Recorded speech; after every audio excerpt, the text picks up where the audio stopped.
da Covid no Brasil. Especificamente sobre os indígenas, por que a infecção pelo novo coronavírus é proporcionalmente maior entre indígenas?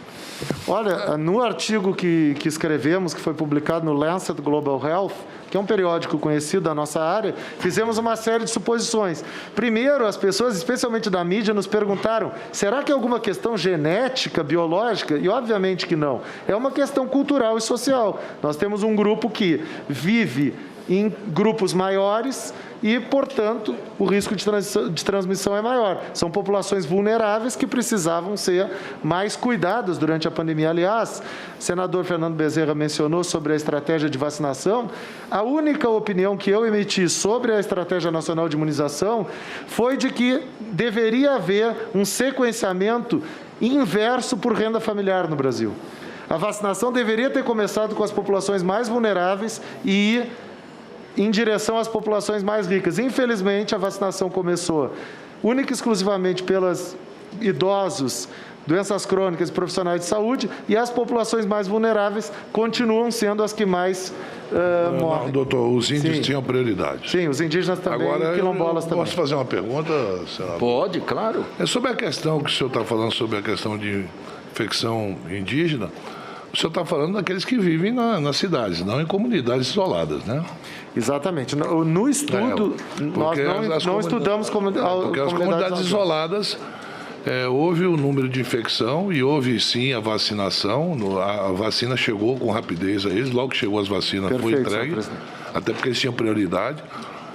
Mas, pelo conhecimento da minha região, eu sei que lá no estado do Amazonas, onde nós temos a maior comunidade indígena do Brasil, o maior número de etnias. Nós temos 77 etnias, se eu não me engano, das quais eu conheço praticamente todas. Como governador, tive contato com todos.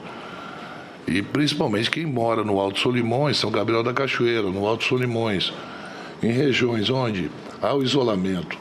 Porque nós temos uma comunidade indígena na cidade de Manaus também muito grande, mas eles convivem com os brancos ali, então a convivência pacífica, muitos já formados pela Universidade Estadual do Amazonas. Isso a gente percebe que existe dentro já das tribos índios que conseguiram se formar, se graduar. Isso é muito importante para as comunidades indígenas, e preservando sempre a cultura deles, né? Culturas tradicionais que eles têm, que nós respeitamos, mas que eu tenha conhecimento, as informações que eu tenho.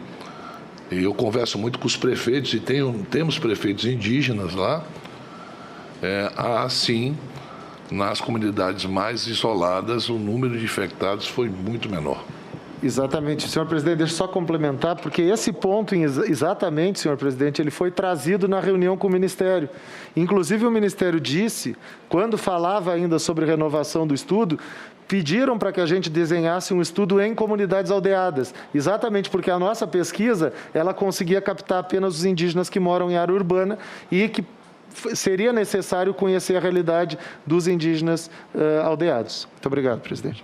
Só gostaria de complementar brevemente, porque os indígenas aldeados, né, uma vez que não havia uma política efetiva de garantir, né, o seu efetivo isolamento, criaram uma estratégia, planos de emergência, criaram observatórios, e eles têm afirmado também que, além daqueles grupos que vivem na cidade, que demoraram tempo para serem reconhecidos como indígenas, tiveram que lutar e judicializar muitas das questões para poder serem considerados parte da diversidade dos povos indígenas, mas os indígenas aldeados, eles informaram também que a presença de intrusos, sejam de não indígenas no território, como um fator de risco, e têm apelado desde o princípio para a garantia da proteção do território, porque o vírus vem, se eles fossem, né, vem de fora o vírus, não é? Seja os não indígenas oficiais, inclusive funcionários do sistema de saúde, do subsistema de saúde indígena, ou os invasores, grileiros, madeireiros. Esses também trazem um risco especial para os indígenas aldeados que supostamente deveriam estar isolados.